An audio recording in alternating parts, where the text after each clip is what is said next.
खैबर पख्तूनख्वा के जिला कुर्रम में जंगबंदी के बाद मुस्तकिल अमन के लिए कोशिशें जारी हैं। हुकूमत ने जिला कुर्रम को असलहे से पाक करने के लिए ऑपरेशन का ऐलान कर दिया। सूबाई काबीना ने अमन अमान की सूरत हाल खराब करने वालों के खिलाफ सख्त कार्रवाई का फैसला कर लिया।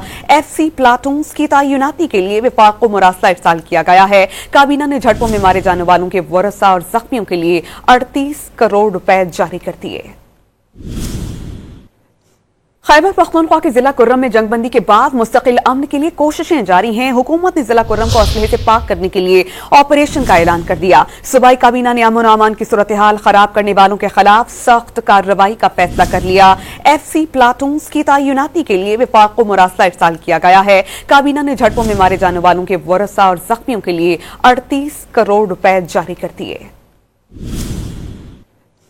खैबर पख्तूनख्वा के जिला कुर्रम में जंगबंदी के बाद मुस्तकिल अमन के लिए कोशिशें जारी हैं। हुकूमत ने जिला कुर्रम को असलहे से पाक करने के लिए ऑपरेशन का ऐलान कर दिया। सूबाई काबीना ने अमन अमान की सूरत हाल खराब करने वालों के खिलाफ सख्त कार्रवाई का फैसला कर लिया। FC प्लाटून्स की तैनाती के लिए विफाक को मुरासला इरसाल किया गया है। काबीना ने झड़पों में मारे जाने वालों के वरसा और जख्मियों के लिए 38 करोड़ रुपए जारी कर दिए।